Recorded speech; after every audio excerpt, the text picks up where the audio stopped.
Amin.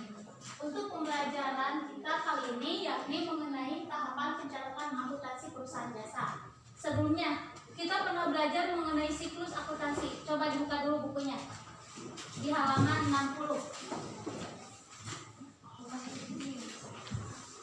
Mengenai siklus akuntansi. Coba tahapan dari siklus akuntansi itu apa aja? Yang pertama transaksi. Kemudian yang kedua Buku transaksi. Yang ketiga Jurnal. Yang keempat Buku besar. Yang kelima Neraca saldo.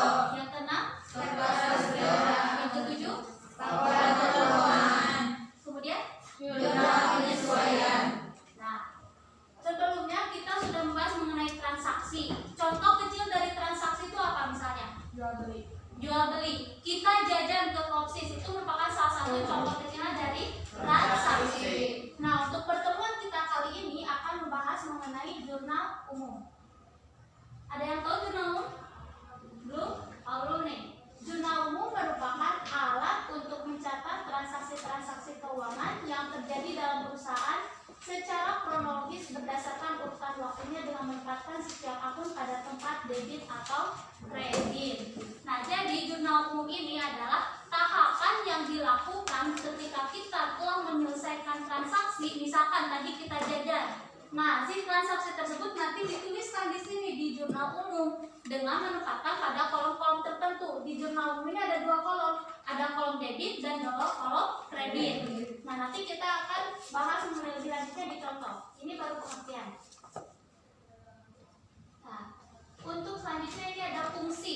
Untuk apa sih kita belajar jurnal umum ini? Nah, di sini ada beberapa fungsi.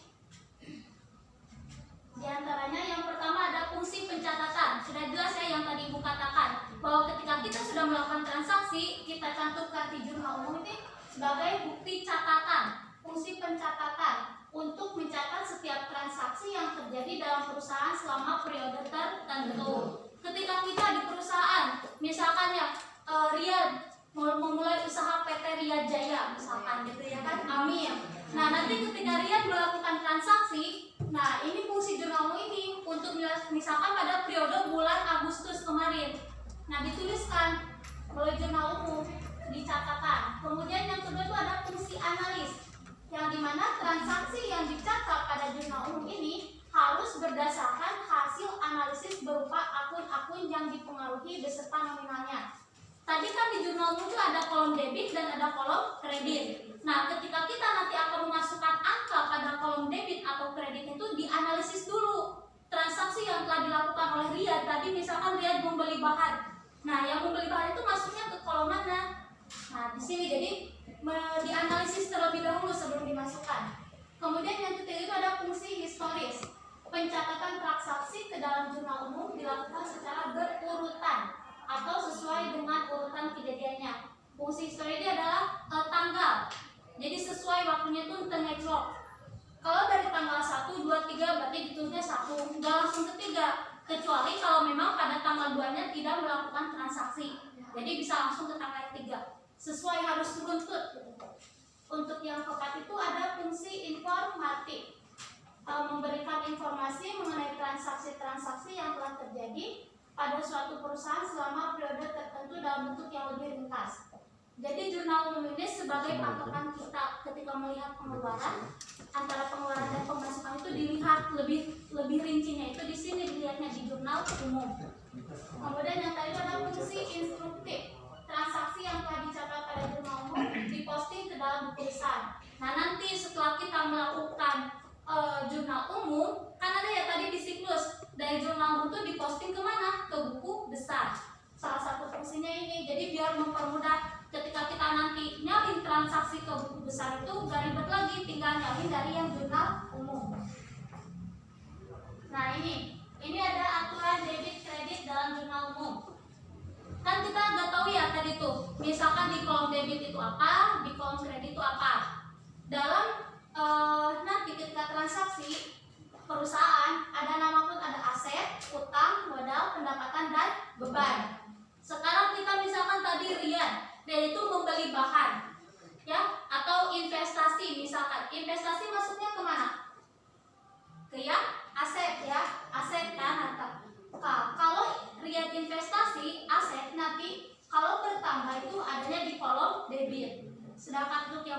berkurang di kolom kredit. Beda lagi kalau misalkan utang, kita meminjam uang ke bank, otomatis kan kita mempunyai utang ya. Untuk yang utang bertambahnya itu di mana? Di kredit, berkurang di debit. Nah, jadi ini yang harus kita tahu dulu. Beda kenapa? Misalkan gini, kan untuk yang aset mah bertambah di debit, berkurang di kredit. Untuk yang utang gimana ya? Utang mah kalau bertambahnya itu di kredit. Kalau yang di kolom debit itu apabila utang kita berkurang. Begitupun yang selanjutnya untuk yang modal, pendapatan, beban. Kalau kita mau dipakai rumus gini, kalian bisa gini. Nah, ini aturannya, ini aset yang berdiri aset, ini modal, utang, pendapatan, beban. Ini untuk yang aset sama yang beban bertambahnya itu di debit. Untuk yang ketiga ini bertambahnya di kredit. Aset atau harta, ini utang, modal, pendapatan, beban. Sebaliknya, kalau yang di kredit berarti jadi gini. Kalau yang ini bertambah di debit, ini berkurang di. Ini rumusnya, ingat-ingat ya. Ini tuh harta atau aset ya. Kemudian yang ketiga itu utang, modal, pendapatan, dan beban. Kalau yang dua ini mah bertambah. Nah, ini bentuk jurnal, kelihatan nggak? Kalau kelihatan di buku paket ada ya untuk lebih jelasnya. Nah, ini bentuk jurnal umum. Bentuknya itu gimana? Nah, kayak gini. Yang di atas kayak yang persamaan. Masih ingat kan yang dulu yang persamaan dasar akuntansi? Tetap di atasnya ada nama jurnal umum, nama perusahaan. Misalkan tadi PT Riyad Jaya. Nama perusahaannya PT Riyad Jaya. Periodenya tuh per bulan apa? Kan kalau tadi Agustus, berarti per 31 Agustus 2021. Nah, ini ada tanggal. Yang kolom sebelah sini tuh nanti diisinya tuh bulan. Yang kecil kelihatan, yang kolom di tanggal yang kecil itu tanggalnya. Tanggal 1, 2. Nah, ini keterangan itu nanti diisinya tuh misalkan sama aset atau utang atau modal. Nah, itu diisi keterangan. Kalau referensi itu kode yang dulu mungkin di kelompok A yang pernah tawaran, yang kode akun. Nah, itu yang debit sama kredit. Nanti diisinya di kolom debit atau di kolom kredit. Kemudian selanjutnya itu ada langkah penyusunan jurnal umum. Nah, untuk yang pertama kita analisis terlebih dahulu transaksi yang terjadi. Dianalisis. Kita lihat dulu dari soal analisis apa saja yang terjadinya, transaksi apa saja yang dilakukan oleh perusahaan. Kemudian yang dicarinya tuh balance atau tidaknya. Di jurnal umum pun sama, antara sisi debit dan sisi kredit itu harus sama, harus balance. Kalau misalkan ketika kita menjumlahkan kolom debit ada 500.000 misalkan, sedangkan di kolom debit itu ada 400.000, maka itu dikatakan gagal karena tidak balance. Antara debit sama kredit itu harus sama, harus balance. Itu bentuk jurnal seperti ini. Tanggal 3 bulan Juni, keterangannya itu kan ini menyetorkan ya. Menyetor uangnya itu 20 juta sebagai modal awal. Jadi yang ada keterangan itu kas sama modal. Kalau kas tadi masuknya kan ke aset. Ketika kas bertambah maka berada di kolom debit. Yang debit kan kas bertambah. Nah, untuk modal juga bertambah. Untuk modal bertambahnya di kolom mana? Di kolom debit. Jadi kita analisis dulu yang tadi yang atuh. Menyetor uang perusahaan itu sebagai modal awal, kas bertambah 20 juta, modal juga bertambah 20 juta. Cuma ini untuk akhirnya. Jadi bentuk jurnal umumnya seperti ini. Untuk sekarang kita akan dibagi kelompok. Nah, berarti ini masuknya kelompok 1 ya. 1, ini 2. Kira bisa lagi. Nanti ya. Jangan lupa kasih nama.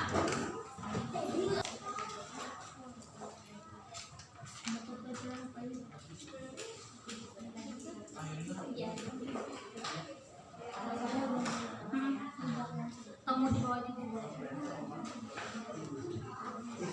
Iya, bebas. Nanti ini masuk ke penilaian sama yang kemarin ya, yang bersama akuntansi. Lanjut ya, kita mulai bahas lembar kerja peserta didik. Dari kelompok 1, 2, 3.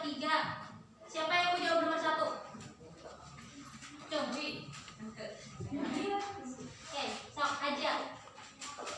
Nomor 1. Yang lainnya coba lihat jawabannya sama atau tidak dari yang jurnal umum. Oke, bacakan. Nomor 1. Berdiri. Apa yang dimaksud dengan jurnal umum? Jurnal umum merupakan alat untuk mencatat transaksi keuangan yang terjadi dalam perusahaan secara kronologis berdasarkan urutan waktu dengan menempatkan setiap akun pada tempatnya. 4. Khusus nomor 4 kita tulis jawabannya di papan tulis ya. Siapa yang mau? Dari mulai yang poin pertama dulu. Oke. Siapa yang mau? Ibu tunjuk ya. Oke. Kilan yang pertama. Silakan maju ke depan.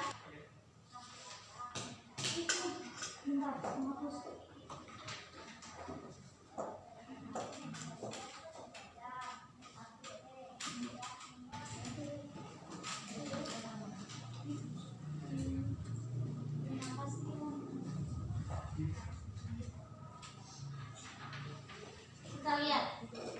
Semuanya samain dulu. Aduh, spidolnya.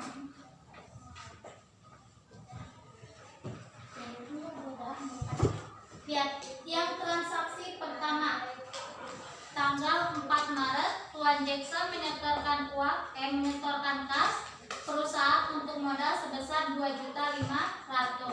Keterangannya benar nggak? Kas sama modal. Yang lainnya sama? Sama. Untuk yang kas bertambah sebesar 2.500.000 di kolom debit, dan untuk yang modal bertambah juga di kolom debit sebesar 2.500.000. Untuk transaksi yang kedua tanggal 6 Maret siapa yang mau? Apa ibu tunjuk lagi? Yakin? Mau tunjuk? Perempuan dulu ya. Coba Paci. Siti Rosida.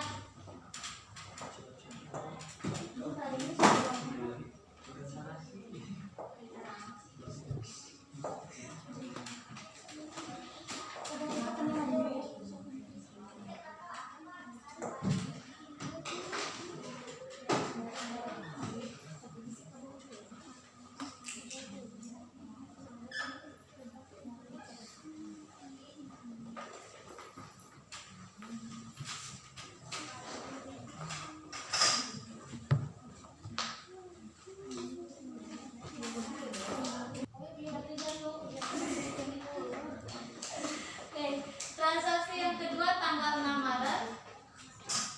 Lihat, dibeli perlengkapan bengkel sebesar 1.500.000 dibayar tunai.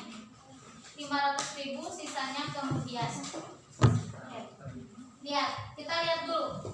Untuk yang tanggal 6 perlengkapan dibeli sebesar 1.500.000. Bertambah ya, bertambah di debit 1.500.000. Benar. Kemudian baru dibayar secara tunainya itu sebesar berapa? Itu di soal berapa? Baru dibayar tunainya itu sebesar 500.000. Sisanya belum ya. Nah, ini kan ada dua ya, kas berkurang. Ini tuh harusnya tuh kas berkurang 500.000. Dan utang usahanya bertambah utang sebesar 1 juta. Utang tadi bertambah di mana kalau yang di aturan? Di kredit. Jadi ini harusnya kas 500.000. Benar ya? Yang utang usaha 1 juta. Jadi ada 3 perlengkapan kas sama utang usaha. Tidak apa-apa kalau yang salah nanti dibenerin lagi. Sekarang dikumpulin lagi apa adanya buat ibu nilai. Udah kasih nama? Mungkin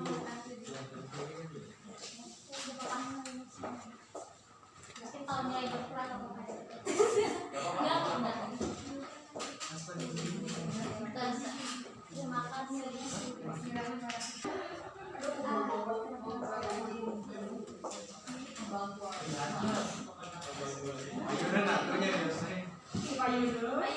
Oke,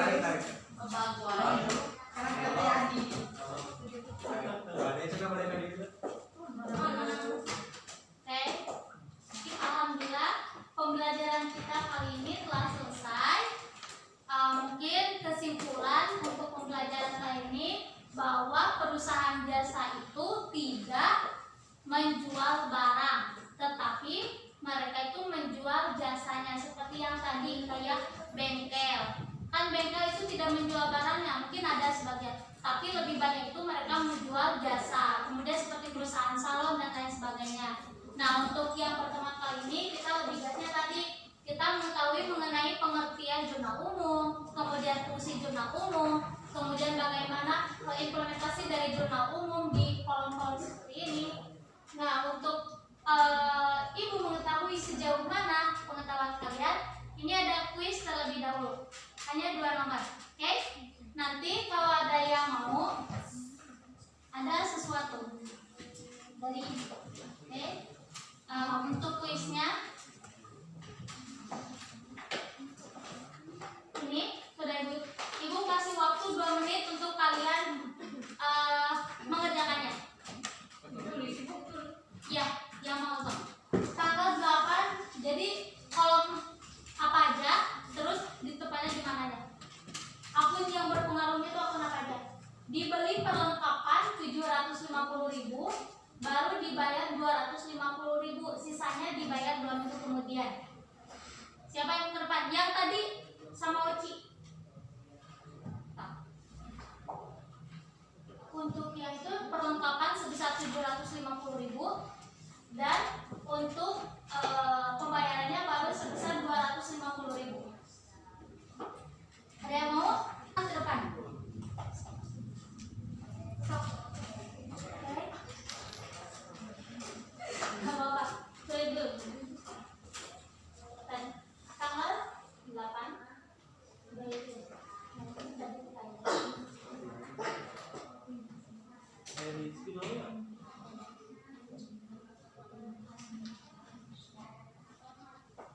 Jadi untuk kan speedrun teh kan ya. Jadi kas nate pertama di debit sekitar 750.000, kemudian pertama di kredit sekitar 250.000 rupiah. Ya. Oke, untuk kas berarti kas bertambahnya di debit sebesar 750.000 rupiah, kemudian berkurang di kredit sebesar 250.000 rupiah, dan utang perusahaan bertambah di kredit sebesar 500.000 rupiah. Oke, terima kasih Salman. Silakan duduk. Mohon maaf ya karena terkendala dari spidolnya. Tepukkan dulu. Alhamdulillah pertemuan kita kali ini telah selesai. Kesimpulannya tadi mengenai perusahaan jasa khususnya untuk jurnal umum. Terima kasih untuk pertemuan kali ini. Mohon maaf kalau dari Ibu banyak kurang kesalahannya. Sampai ketemu kembali di minggu selanjutnya. Semoga kita masih diberikan panjang umur dan juga kesehatan. Sekian dari